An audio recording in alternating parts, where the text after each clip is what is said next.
করতেছো? আরে হাতে হাতে তোমাকে একটু এগিয়ে দিচ্ছি। শোনো, তোমার কোনো আইডিয়া দেওয়া লাগবে না, আমি নিজেই করি নেবো না। হ্যাঁ আসলে আচ্ছা ঠিক আছে, আমরা দুজন একসাথেই করি।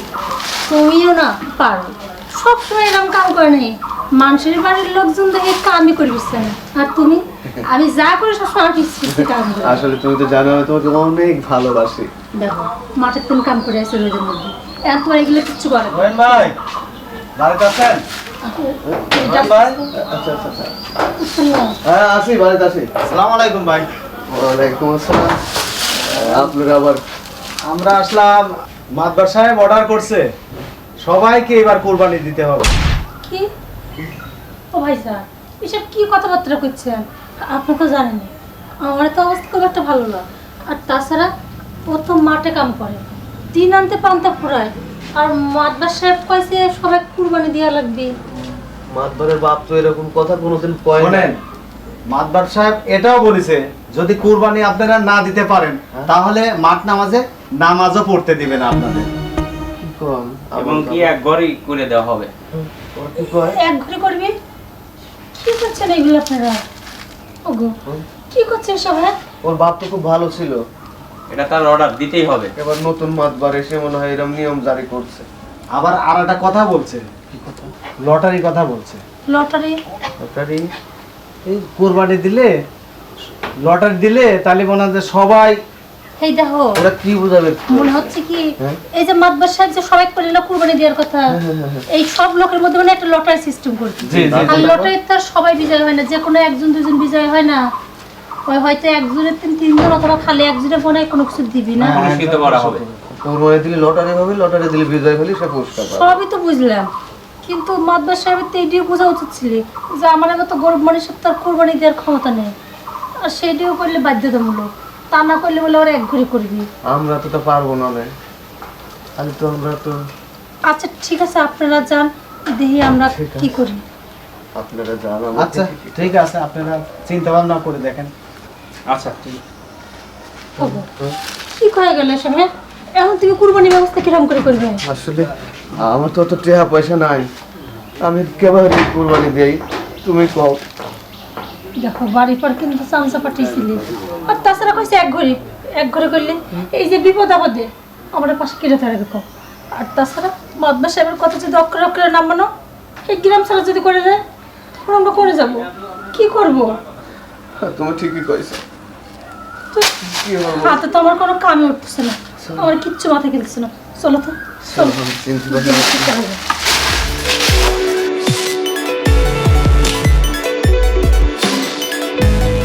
সামনে তো কুরবানি।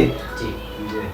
আমার বাবার আমলে এলাকায় যারা গরিব অসহায় ছিল সবাই কুরবানি কেউ দিত না, সবাই এই কুরবানির গোস্তই নিয়ে যেত। জি জি। কিন্তু এবার আর আমি সেই নিয়ম করব না। কি নিয়ম করবেন বলেন? আমার সমাজে থাকতে গেলে সবাইকে কুরবানি দিতে হবে। সবাইকে কোরবানি সবাই দিতে যদি না পারে দিতে হবে। তাহলে এটা বলে দিতে হবে, সবাইকে জানায় দিতে হবে। যদি না পারে আমি সমাজেও রাখবো না এবং এই দোকানে মাঠে নামাজও পড়তে দেবো না। শোনেন মোহন সাহেব, আমাদের গ্রামে তো অনেক গরিব মানুষ আছে, এদের কি পরিস্থিতি হবে? এদেরও কুরবানি দিতে হবে। এরা তো এখন যে গরুর দাম, মনে হয় এরা সবাই কোরবানি দিতে পারবে না। গরু তো দিতে বলি নাই আমি, কোরবানি দেবে ছাগল, ছাগল দিবে কোরবানি। ওই ফাও ফাও গোস্ত নিয়ে খাওয়ার দিন আর নাই। কিন্তু আপনার বাবা ছিল, সে তো এরকম কোনো নিয়ম করে নাই। না। বাবা সে নিয়ম- সুযোগ দিত সবাইকে, যে পারতো দিত, না পারতো না দিত। আমরা সমাজে সবাই, আমি তো বাবা না। এখন তো আর বাবা নাই, আমি তো আর বাবা না, বাবার নিয়মগুলা শেষ। এখন ডিজিটাল বাংলাদেশ, সবাইকে কোরবানি দিতে হবে। আর কোরবানি না দিলে আমি সমাজে কাউকে রাখবো না।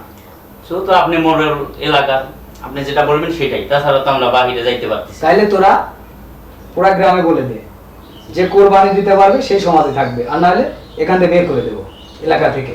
এটা এটা কেমন যেন হয়। আবার কেমন যেন হয়? আমি যেটা করবো, আমি এলাকার মোড়ল, এটাই তাহলে ঠিক। আমি যেটা করবো সেটাই করতে হবে। এলাকার সে দায়িত্ব আছে। ঠিক আছে, এখন আপনি যেটা বলবেন আমরা সেটাই বলবো। যা এলাকায় বলে দে। তাহলে আমরা সবাইকে বলে দিই নাকি তাহলে আমরা উঠি। যে সবাই এবার কোরবানি দিতে হবে, কারণ কোরবানি যে দিতে পারবে না মোড়ল সাহেব তাদের রাখবে না, সমাজেও রাখবো না এবং এলাকাতেও রাখবো না। এলাকায় রাখবে না। এবং এটাও বলবি যে ঈদের নামাজও পড়তে দেবো না। আচ্ছা ভাই। ঠিক আছে তাহলে আমরা ঈদের নামাজটা পড়তে দেয়। না না, ঈদের নামাজও পড়তে দেবো না। ঈদের আগে কোরবানি কিনতে বল, তারপর নামাজ পড়তে দেবো। যা বলে দে, সবাইকে বলে দে। আচ্ছা লিখো মেয়েটা চল। ঠিক আছে ঠিক আছে যা, ভালোভাবে বলে দে। ঠিক আছে মোড়ল সাহেব। আচ্ছা যা। মানুষটা তো সেই সকালবেলা বের হয়েছে, এমন বন্ধু দেখতেছি না, কোনে যে গেছি আর কোনে খুঁজবো। এই মানুষটা যে মাঝে মাঝে কি কয় একটু কয় বলিতে যাবে নাকি? কই গেলে কই গেলে? আরে তুমি চলে এসে চলে আইছি। ওমা। এই দেখো। তুমি আমার কাছে টাইলে আসলে। না না না না, আমি কে? ছাগল কালোরটা নিয়ে আসিনি। আমি তোমার নামে একটা কোরবানি দেবো, কি তাই ছাগলটা নিয়ে আইছি। এইটা কুরবানি ছাগল দিবে? এই দেখো কত সুন্দর। সত্যি করছো কুরবানি দিবে? আমি ভাইরে দেখছি তোমার নামে একটা কোরবানি দেবো। দেখো তুমি তো জানো আমি তোমাকে অনেক ভালোবাসি। সবই বুঝলাম, আর- আমি কিন্তু জানি তোমার হাতে টাকা ছিল না, তুমি ছাগলটা কোনদিন লেসলে? না আমার কিছু গুছানি টাকা ছিল, দেখো হ্যাঁ দেখে নিছি। তোমার মুখ দিয়ে বসতেছি, নিশ্চয় তুমি কার্টুন ধার করছো না? এই এবারে না মাতবার যে আমারে বলে গেল, তাই মাতবারের ভয়ে আপাতত এই ছোট ছাগলটা কিনেছি। সবই তো বুঝলাম। এই যে সুদের পর যে টাকা বসে নিলে, তুমি জানো না সুদের পর টাকা নিলে কোরবানি হয় না? কিন্তু এই মাতবার সাহেব তো কিছুতেই কিছু বোঝে না, সবসময় খালি মানুষের উপর জোর করে। আর এই যে তুমি 2 দিন পর তো বাড়ি পর লোক ওই যে টাকা লিবে আসবি, না দিয়ে পারলে আবার অত্যাচার শুরু করবি। তুমি একবারও সেটা ভাবছো না? আসলে শোনো, ওদের কথা যদি আমরা না শুনি তাহলে ওরা যে আমাকে আর তোমাকে এই দেশ থেকে তাড়া দিবে। তুমি যা খুশি তাই করো, আমি হিসেবের মধ্যে নেই। আসলে ও অভিমান করেছে। আসলে কুরবান তো আমাকে দিতেই হবে, ছোট হোক আর বড় হোক। না আমি অভিমান যতই করুক না কেন, আমি ওকে খুব ভালোবাসি, তাই ওর নামে একটা কুরবানি করবো। ঠিক আছে থাকো।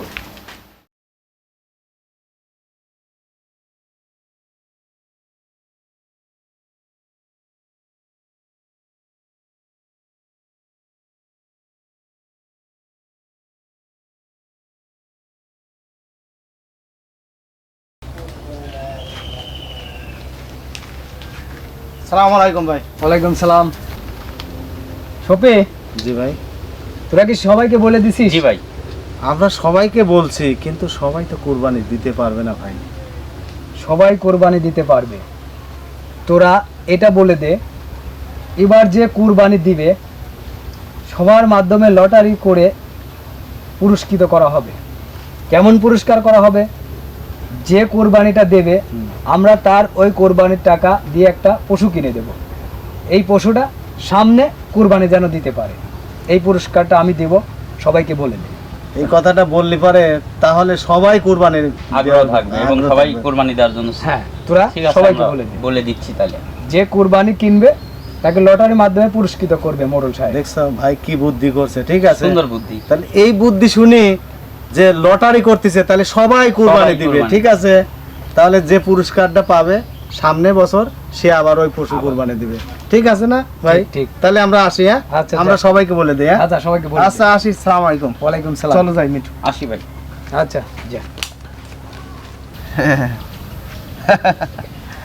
আমার বোন না মেলা বুদ্ধি।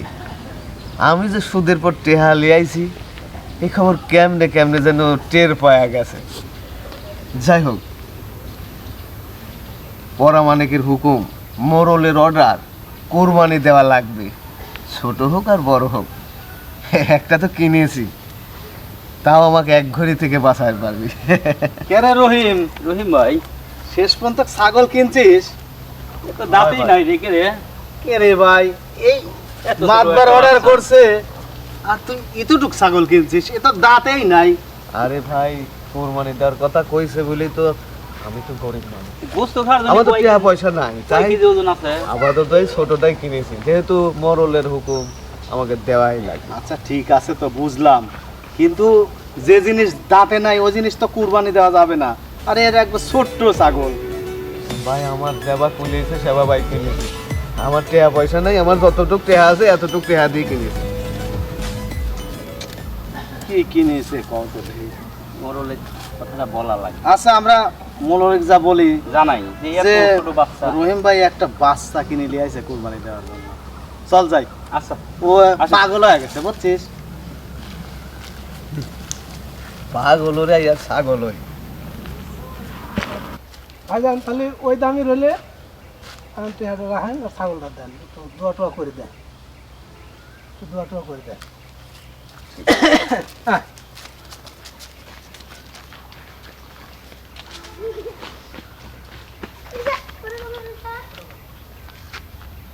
মোরল সাহেবের আদেশ আমি রক্ষা করতে পারলাম না।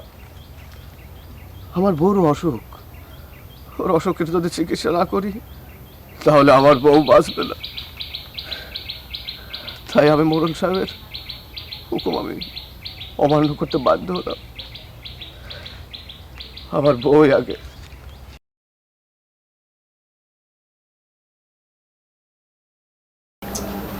মানুষটা যে পড়ে গেল দেখতেও পারতেছি না। ছাগলটা খাই দেবে কিটা দিচ্ছে, শরীরটা ভালো দিচ্ছে না। উফ, আরে কই গেলাম? কি ব্যাপার, তুমি ঘরের মধ্যে থেকে বাইরে কেন? শোনো না, ভালো লাগতেছিল না শুয়ে থাকতে, তাই উঠে এসেছি। করছি কি, করে গেছিলা তুমি? না, আমি একটু বাইরে গেছিলাম।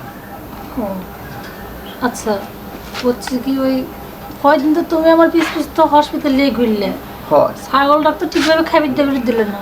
আজ বাদে কাল কি কে গেছে কুরবানি, তো ভালোভাবে খাওয়ানো দাওয়ানো লাগবে না কি? আসলে তুমি যখন অসুস্থ হও তখন আমি অনেক চিন্তায় পড়ে গিয়েছিলাম।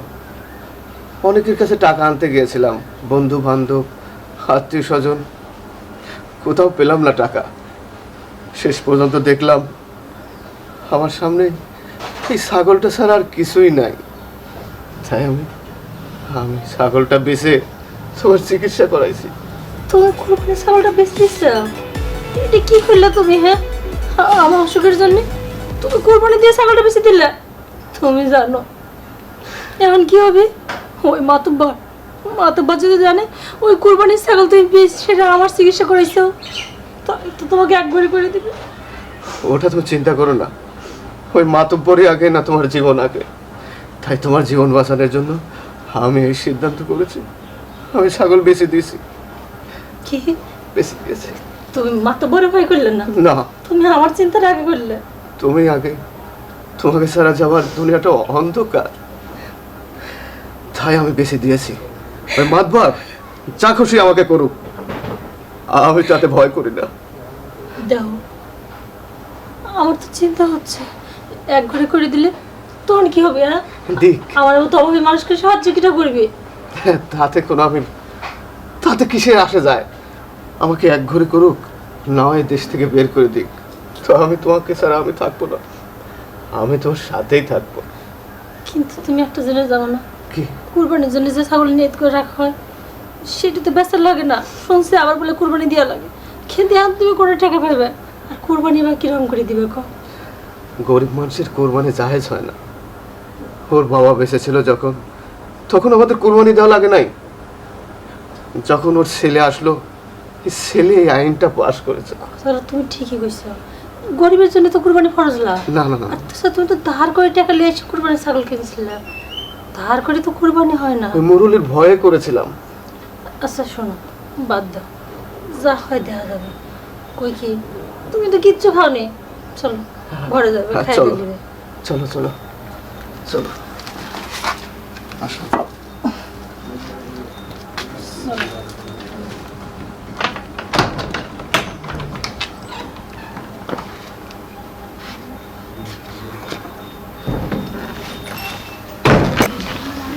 আসসালামু আলাইকুম। মোরল সাহেব কেমন আছো? আলহামদুলিল্লাহ ভালো আছি। তো শুনলাম নাকি তুমি নাকি গ্রামে সব জোর জুলুম করে কোরবানি দেওয়াচ্ছ, এটা কি ঠিক? ইমাম সাহেব আপনি শোনেন, আমি চাচ্ছি যে সবাই কোরবানি দিক একযোগে, সবাই এটার অংশীদার হোক। এটার জন্য আমি সবাইকে ঠিক বলেছি আছে আপনার কোরবানি কথা, দেওয়ার। কিন্তু গরিব মানুষ যার সামর্থ্য আছে সে দিতে পারবে, আর আপনি শুনলাম নাকি যার সামর্থ্য নাই তারপরে জুলুম করতেছেন, এটা ঠিক না। এটা করলে পারে আপনি যে কোরবানিটা দিবেন আপনার কোরবানিটাও কিন্তু জায়েজ হবে না। না, আমরা তো এটা বলি নাই। উনি কি করছে, কুরবানি বিক্রি করে ফেলছে। হয়তো কোরবানি বিক্রি করেছে, উনির হয়তো কোনো সমস্যা আছে, শারীরিক সমস্যার জন্য, সে তো গরিব মানুষ, সে বেচতে পারে। আর এটা একটি তো কোরবানি জায়েজ হচ্ছে শুধু যারা সচ্ছলতার অবস্থা তাদের জন্য এটা আল্লাহ ওয়াজিব করেছে, এটা সবার জন্য না তো। কিরে ঠিক নাকি? ইমাম সাহেব তো কথাগুলো ঠিকই বলছে। আর আপনি শুনলাম নাকি রহিমের বাড়ির যায় নাকি রহিমেকে এক ঘড়ি করে আইছেন, এটা কিন্তু ঠিক না মোড়ল সাহেব। উনি গরিব মানুষ, উনি এবার দিতে পারলেন না, আপনি বলেছেন ঠিক আছে, সে চেষ্টা করবে দেওয়ার জন্য, কিন্তু আপনি যে কাজটা করেছেন এটা আল্লাহ নারাজ হয়েছে। তাহলে ইমাম সাহেব এটা আমার কি করণীয়? আমার তো অনেক বড় ভুল আমরা ভুল করে ফেলছি। ভুল করেছেন, এটা এখন আপনি রহিম সাহেবের কাছে যা মাপ চাইতে হবে, তাহলে আল্লাহ আপনাকে মাফ করবে, আল্লাহ আপনার কোরবানি কবুল করবে, না হলে আপনার কোরবানি কবুল হবে না। ঠিক আছে, ইমাম সাহেব ঠিকই বলছে। তাহলে এটা আপনি রহিমের কাছে যেভাবে হোক আপনি রহিমের কাছে মাপ চান, তাহলে ইমাম সাহেব, এটা কিন্তু আল্লাহ মাফ করবে না। ইমাম সাহেব তাহলে আমরা যা মাপ চাই নি। ঠিক আছে, আপনারা মাপ চাবেন আর এরকম জুলুম করবেন না, এটা আল্লাহ নারাজ হয়। আচ্ছা মোড়ল সাহেব আসসালামু আলাইকুম। রহিমের বাড়িতে সালাম যান।